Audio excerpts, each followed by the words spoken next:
वालेकुम मेरे प्यारे व्यूवर्स। अपडेट आप सब ठीक होंगे। माय डियर्स, आज का हमारा टॉपिक ऑफ डिस्कशन है मेटेलिक बॉन्ड।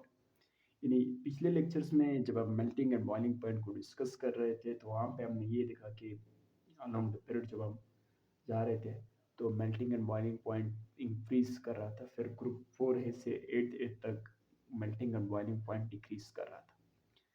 जब melting and boiling point increase कर रहा था तो वहाँ पे मैंने आपको कहा था कि ये क्यों हो रहा है, मेटेलिक बॉन्ड की वजह से, उसके स्ट्रक्चर की वजह से। जब फोर्थ ए ग्रुप से लेकर एट्थ ए ग्रुप तक melting and boiling point decrease कर रहा था तो मैंने कहा था ये लंदन डिस्पर्शन फोर्स की वजह से इस तरह हो रहा है, या लंदन डिस्पर्शन फोर्स ये चीज़ डिसाइड कर रहा है। तो आज के टॉपिक ऑफ डिस्कशन में हम मेटेलिक बॉन्ड्स को डिस्कस करेंगे। मेटेलिक बॉन्ड्स क्या है, मेटेलिक बॉन्ड किस चीज़ पे डिपेंड करती है, ठीक है। उसके बाद हम एक और ट्रेंड को डिस्कस करेंगे ताकि आपको बेहतर समझ आ सके। देखिए my dears, metallic bond attractive force between the metal cation and electron clouds. जब कोई भी एटम वो इलेक्ट्रॉन डोनेट कर लेता है, इलेक्ट्रॉन रिलीज कर लेता है, इलेक्ट्रॉन लूज कर लेता है, तो उसके ऊपर प्लस चार्ज आ जाता है कैटाइन। जब वो इलेक्ट्रॉन को रिलीज करेगा तो इलेक्ट्रॉन के ऊपर निगेटिव चार्ज है, ठीक है। इसी तरह यहाँ पे आप देख सकते हैं ये ग्रुप 1 एक एलिमेंट, ये ग्रुप 2 एक एलिमेंट है। लिथियम एक ग्रुप 1 एक एलिमेंट है, बेरिलियम एक ग्रुप 2 एक एलिमेंट है। इसने एक इलेक्ट्रॉन रिलीज किया तो +1 चार्ज, इसने 2 इलेक्ट्रॉन रिलीज किए तो +2 चार्ज, और 2 इलेक्ट्रॉन आप देख सकते हैं। तो इलेक्ट्रॉन के ऊपर कौन सा चार्ज है, निगेटिव चार्ज है, और ये कैटाइन के ऊपर पॉजिटिव चार्ज है। तो इनका एक स्ट्रॉन्ग फोर्स ऑफ अट्रैक्शन होती है जिसको आप मेटेलिक बॉन्ड कहते हैं। मैं थोड़ा सा कैमरे को सेट कर लेता हूँ माय डियर्स ताकि आपको बेहतर समझ आ सके। माय डियर्स, यहाँ पे आप देख सकते हैं मैंने कैमरे को सेट कर लिया। देखिए इलेक्ट्रॉन के ऊपर जब निगेटिव चार्ज है, जो इलेक्ट्रॉन रिलीज किए, और इसके ऊपर पॉजिटिव चार्ज है, तो इलेक्ट्रॉन के ऊपर निगेटिव चार्ज और कैटाइन के ऊपर पॉजिटिव चार्ज, इनके दरमियान एक स्ट्रॉन्ग फोर्स ऑफ अट्रैक्शन होता है जिसको हम मेटेलिक बॉन्ड्स कहते हैं, ठीक है। और इसी तरह मेटेलिक बॉन्ड जो है वो किस चीज़ पे डिपेंड करती है, मेटेलिक बॉन्ड चार्ज डेंसिटी पे डिपेंड करती है, metallic bond number of binding electron पे डिपेंड करती है। नंबर ऑफ बाइंडिंग इलेक्ट्रॉन किस तरह, सपोज ग्रुप 1 एक एलिमेंट एक इलेक्ट्रॉन रिलीज करता है, ठीक है, और ग्रुप 2 एक एलिमेंट 2 इलेक्ट्रॉन रिलीज करता है, तो यहाँ पे 2 बाइंडिंग इलेक्ट्रॉन। इसी तरह ग्रुप 3 थर्ड एक एलिमेंट 3 इलेक्ट्रॉन रिलीज करेंगे, लूज करेंगे, तो वहाँ पे नंबर ऑफ बाइंडिंग इलेक्ट्रॉन 3 होंगे, ठीक है। चार्ज डेंसिटी के बारे में अभी मैंने नीचे लिखा है, आपको समझाऊंगा। तो मैंने आपको ये कहा जब कोई भी एलिमेंट जब इलेक्ट्रॉन लूज कर लेता है तो उसका कैटाइन और उस लूज शुदा जो इलेक्ट्रॉन क्लाउड्स है उनके दरमियान जब स्ट्रॉन्ग फोर्स अट्रैक्शन होगा, that is known as metallic bond. और मेटेलिक बॉन्ड दो चीज़ों पे डिपेंड करती है। स्ट्रक्चर मैंने यहाँ पे नहीं लिखा है, बेसिकली 3 चीज़ों पे डिपेंड करता है। यहाँ पे मैंने 2 चीज़ें लिखी है, चार्ज डेंसिटी के ऊपर, चार्ज डेंसिटी के बारे में हम अभी डिस्कस करेंगे, और number of binding electron. Number of binding electron का मतलब कितना इलेक्ट्रॉन वो जब रिलीज करते हैं। सपोज ग्रुप 1 एक एलिमेंट एक इलेक्ट्रॉन रिलीज करता है तो नंबर ऑफ बाइंडिंग इलेक्ट्रॉन 1 होंगे। ग्रुप 2 एक एलिमेंट 2 इलेक्ट्रॉन रिलीज करते हैं तो नंबर ऑफ बाइंडिंग इलेक्ट्रॉन 2 होंगे। इसी तरह 3, इसी तरह 4, 5, ठीक है। माय डियर्स, यहाँ पे आप देख सकते हैं चार्ज डेंसिटी के बारे में हम डिस्कस करेंगे। Charge to size ratio that is known as charge density, ठीक है माय डियर्स। ग्रुप 1 ए के एलिमेंट प्लस ग्रुप 1 ए के जितने भी एलिमेंट्स है उनके ऊपर +1 चार्ज है, ठीक है, और उनका साइज बड़ा है। +1 चार्ज क्यों है, क्योंकि उसने एक इलेक्ट्रॉन लूज कर दिया, ठीक है। इसी तरह ग्रुप 2 ए के ऊपर +2 चार्ज है और साइज कम है, तो क्यों, क्योंकि उसने 2 इलेक्ट्रॉन रिलीज किए। इसी तरह थर्ड ए ग्रुप उसने 3 इलेक्ट्रॉन रिलीज किए तो +3 चार्ज। अभी हम चार्ज डेंसिटी के बारे में बात करेंगे। तो इसका साइज क्या है, इसका साइज सबसे बड़ा, इसका चार्ज क्या है, साइज सबसे बड़ा है। जब साइज बढ़ जाएगा तो चार्ज डेंसिटी क्या होगी, कम होगी, ठीक है। और इसका साइज छोटा है तो चार्ज डेंसिटी और बढ़ गई, और साइज और स्मॉल है, साइज और कम है तो चार्ज डेंसिटी और बढ़ गए। इसी तरह जिसके ऊपर चार्ज सबसे ज़्यादा उसकी चार्ज डेंसिटी सबसे ज़्यादा, तो इसके ऊपर +3 चार्ज है, इट मीन्स इसकी चार्ज डेंसिटी सबसे ज़्यादा होगा। इसके ऊपर +2 चार्ज है तो इसकी charge density as compare to this one कम होगा, और इसकी चार्ज डेंसिटी +1 है तो ये सबसे चार्ज डेंसिटी जिसकी कम उसकी चार्ज जिसके ऊपर कम उसकी चार्ज डेंसिटी कम, ठीक है माय डियर्स। यानी ग्रुप 3 ए के ऊपर 3 चार्ज है, +3 है। इट मीन्स इसके ऊपर सबसे ज़्यादा चार्ज, तो इसकी चार्ज डेंसिटी सबसे ज़्यादा। इसके ऊपर +2 चार्ज है, ठीक है, as compare to this one, इसका चार्ज कम है तो इसकी चार्ज डेंसिटी कम होगा। इसके ऊपर +1 चार्ज है, सबसे कम चार्ज है, तो इसकी चार्ज डेंसिटी भी सबसे कम होगी। और इसका साइज सबसे कम है, जब साइज सबसे कम होगा तो चार्ज डेंसिटी ज़्यादा होगा, क्योंकि इन्वर्स प्रोपोर्शन है। और ग्रुप वन एक एलिमेंट साइज सबसे बड़ा, जब साइज बढ़ेगा तो चार्ज डेंसिटी कम होगी। इस तरह माय डियर्स आप देख सकते हैं कि मेटेलिक सबसे स्ट्रॉन्ग मेटेलिक बॉन्ड्स किसका होगा, थर्ड ए ग्रुप का, फिर सेकेंड ए ग्रुप का, देन फर्स्ट वन का। क्यों? क्योंकि इसके ऊपर चार्ज भी सबसे ज़्यादा है, साइज भी इसका छोटा है, जिसकी वजह से इसकी चार्ज डेंसिटी सबसे ज़्यादा है, और नंबर ऑफ बाइंडिंग इलेक्ट्रॉन भी इनकी ज़्यादा है। तो मेटेलिक बॉन्ड तो इसी दो चीज़ों के ऊपर डिपेंड करती है। चार्ज डेंसिटी भी ज़्यादा हो गई, नंबर ऑफ बाइंडिंग इलेक्ट्रॉन भी ज़्यादा हो गया, जिसकी वजह से मेटेलिक बॉन्ड यहाँ पे स्ट्रॉन्ग होगा माय डियर्स। तो नेक्स्ट पेज पे मैंने एक दो बातें और लिखी है, वो भी आपसे शेयर करूँगा माय डियर्स।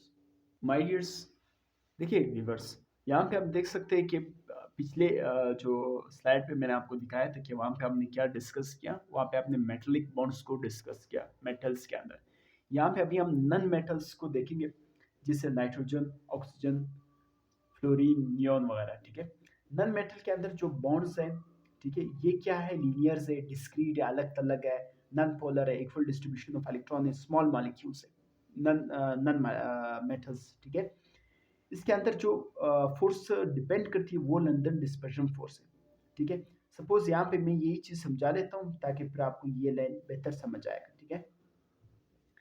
नाइट्रोजन, ठीक है, ट्रिपल बॉन्ड है, ऑक्सीजन डबल बॉन्ड है, फ्लोरीन सिंगल बॉन्ड है, और ऑक्सीजन यहाँ पे आप देख सकते हैं, ठीक है। ये इसकी जो सॉरी पेन गिर गया, मैं पेन उठा लेता हूँ माय डियर्स। तो मैंने पेन उठा लिया माय डियर्स, सॉरी पेन गिर गया था नीचे, ठीक है। तो यहाँ पे आप देख सकते हैं, तो यहाँ पे साइज कम होता जा रहा है। जब साइज कम होगा, साइज ऑफ मॉलिक्यूल जब कम होगा तो पोलराइजेबिलिटी कम होगी। जब पोलराइजेबिलिटी कम होगी तो लंदन डिस्पर्जन फोर्स कम होगा। जब लंदन डिस्पर्जन फोर्स कम होगा तो मेल्टिंग एंड बॉइलिंग पॉइंट कम होगा माय डियर्स।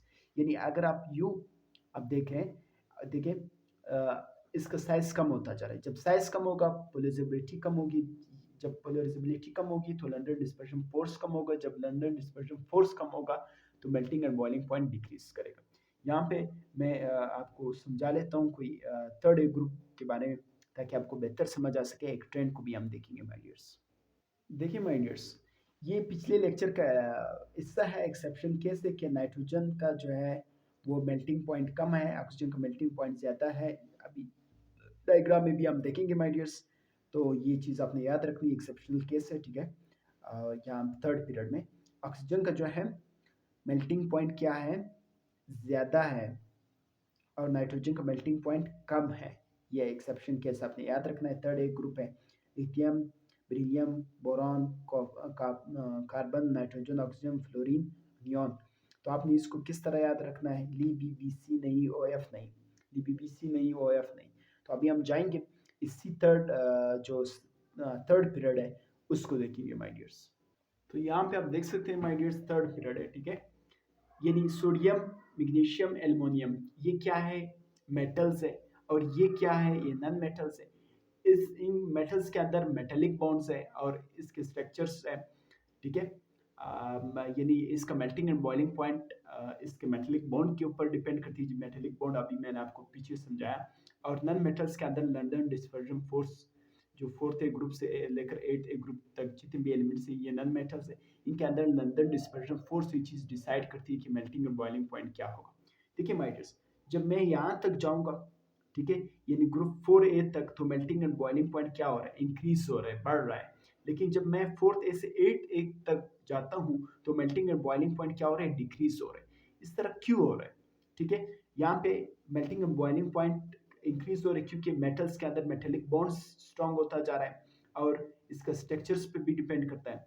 यहाँ पे क्या हो रहा है, नन मेटल्स के अंदर जो लंदन डिस्पर्जन फोर्स है वो कम हो रहा है। क्यों? क्योंकि जब आप बढ़ेंगे तो यहाँ पे क्या होता है कि साइज ऑफ मॉलिक्यूल बढ़ेगा। जब साइज ऑफ मॉलिक्यूल क्या हो रहा है, कम होगा। जब साइज ऑफ मॉलिक्यूल्स कम होता जाएगा तो जिसकी वजह से पोलराइजेबिलिटी कम होती है, पोलराइजेबिलिटी कम होगी, लंदन डिस्पर्जन फोर्स कम होगा, लंदन डिस्पर्जन फोर्स कम होगा तो melting and boiling point decrease करेगा, कम हो जाएगा माय डियर्स। लेकिन यहाँ पे एक एक्सेप्शनल केस है कि यहाँ पे जो सल्फर है, ठीक है, वो उसका मेल्टिंग पॉइंट ज्यादा है फास्फोरस से, एक्सेप्शन केस है। और जहाँ पे एक्सेप्शन आएगा वहां पे एमसीक्यूज आएंगे, जहाँ पे एक्सेप्शन होगा वहां पे एंटी टेस्ट होगा, जहाँ पे एक्सेप्शन होगा वहां पे कॉन्सेप्ट होगा। ये बातें आपने याद रखनी है। देखिए मेल्टिंग पॉइंट सल्फर का ज्यादा है किससे, फास्फोरस से। क्यों? क्योंकि ये टेट्राएडल इसका शेप है, ठीक है, इसके साथ 8 वो हैं, ठीक है, और इसके साथ 4 इलेक्ट्रॉन्स आपको मिलेंगे, ठीक है। मैं थोड़ा सा कैमरे को सेट कर लेता हूँ ताकि आपको डायग्राम भी दिखा सकूँ और पूरा नजर आ सके माय डियर्स। माय डियर्स आप देख सकते हैं, ठीक है, मैंने आपको बताया था कि सिलिकॉन, ये तो कोई मैंने ऐसे जनरल बात लिखी है, डायमंड, ठीक है। यहाँ पे आप देख सकते हैं फास्फोरस, ठीक है, लेकिन सल्फर यहाँ पे आएगा क्योंकि इसका साइज बड़ा है। जब साइज बड़ा होगा तो लंदन डिस्पर्शन फोर्स बढ़ेगी, जब लंदन डिस्पर्शन फोर्स बढ़ेगी तो मेल्टिंग एंड बॉइलिंग पॉइंट बढ़ेगी, ठीक है। फिर अगर आप यूँ जाएंगे, ठीक है, तो क्लोरीन का size as compare to this one कम है, फिर आर्गोन का और कम है।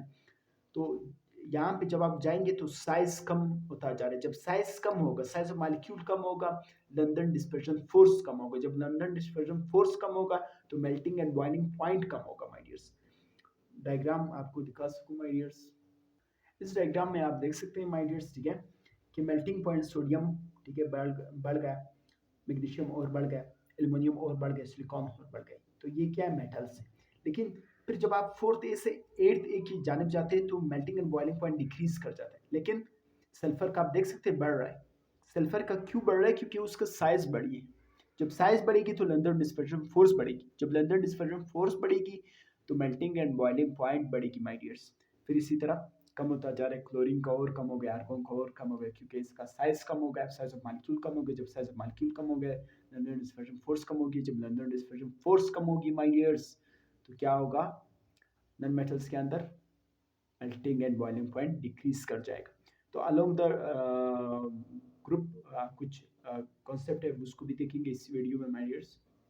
देखिए माय डियर्स, यहाँ पे आप देख सकते हैं कि मैंने डाउन द ग्रुप 1 ए के एलिमेंट्स लिखे, 2 ए के एलिमेंट्स लिखे, ये मेटल्स है। फिर यहाँ पे मैंने एज एग्जांपल ग्रुप 6 ए के और 7th ए के एलिमेंट्स लिखे, ये नन मेटल्स है, ठीक है, ये मेटल्स है और ये नन मेटल्स है। तो अगर आप डाउन द ग्रुप आएंगे, डाउन द ग्रुप आएंगे मेटल्स में, डाउन द ग्रुप नीचे की तरफ आएंगे, जैसे lithium, sodium, potassium, rubidium, caesium, francium, beryllium, magnesium, calcium, strontium, barium, radium, इस तरह नीचे आएंगे। तो मेटल्स की अगर डाउन द ग्रुप आएंगे तो melting and boiling point decrease होगा। डाउन द ग्रुप आएंगे डिक्रीज होगा। क्यों डिक्रीज होगा इसके ऊपर अभी बात करेंगे, मैंने नीचे लिखे हैं मेटेलिक बॉन्ड वगैरह कॉन्सेप्ट लिखा है, वहाँ पे आपको समझाऊंगा। लेकिन अगर आप नन मेटल्स की, अगर आप डाउन द ग्रुप आएंगे तो नन मेटल्स में melting and boiling point increase हो रहा है। क्यों हो रहा है? क्योंकि उसका साइज बढ़ रहा है। साइज बढ़ रहा है, पोलराइजेबिलिटी बढ़ेगी, पोलराइजेबिलिटी बढ़ेगी तो लंदन डिस्पर्शन फोर्स बढ़ेगी, जब लंदन डिस्पर्शन फोर्स बढ़ेगी तो melting and boiling point increase करेगा। यानी जब आप डाउन द ग्रुप आएंगे नन मेटल्स के दरमियान, नन मेटल्स में जब आप नीचे की तरफ आएंगे तो melting and boiling point increase करेगा, बढ़ेगा, ठीक है। क्यों बढ़ेगा? क्योंकि उनका साइज बढ़ रहा है। जब उनका साइज बढ़ जाता है तो पोलराइजेबिलिटी बढ़ेगी, जब पोलराइजेबिलिटी बढ़ेगी तो लंदन डिस्पर्शन फोर्स बढ़ेगी माय डियर्स। मैं थोड़ा सा इसको सेट कर लेता हूँ माय डियर्स कैमरे को, ताकि आपको इनका रीजन भी नजर आ सके। देखिए माय डियर्स, मैंने आपको बताया कि जब आप मेटल्स के अंदर डाउन द ग्रुप आएंगे तो melting and boiling point decrease होगा। लेकिन नन मेटल्स के दरमियान में अगर हम डाउन द ग्रुप आएंगे तो melting and boiling point increase होगा। रीजन यहाँ पे मैंने लिखे। जब आप डाउन द ग्रुप आएंगे तो क्या होता है, साइज ऑफ मॉलिक्यूल बढ़ेगा। साइज ऑफ मॉलिक्यूल जब बढ़ जाती है तो पोलराइजेबिलिटी बढ़ेगी, जब पोलराइजेबिलिटी बढ़ेगी तो लंदन डिस्पर्शन फोर्स बढ़ेगी, जब लंदन डिस्पर्शन फोर्स बढ़ेगी तो melting and boiling point increase होगा। सिंपल रीजन क्या है, साइज ऑफ मॉलिक्यूल बढ़ जाता है। साइज ऑफ मॉलिक्यूल की वजह से लंदन डिस्पर्शन फोर्स बढ़ जाती है, जिसकी वजह से melting and boiling point increase हो जाता है, ठीक है, डाउन द ग्रुप। लेकिन अगर आप दूसरी तरफ देखेंगे माय डियर्स,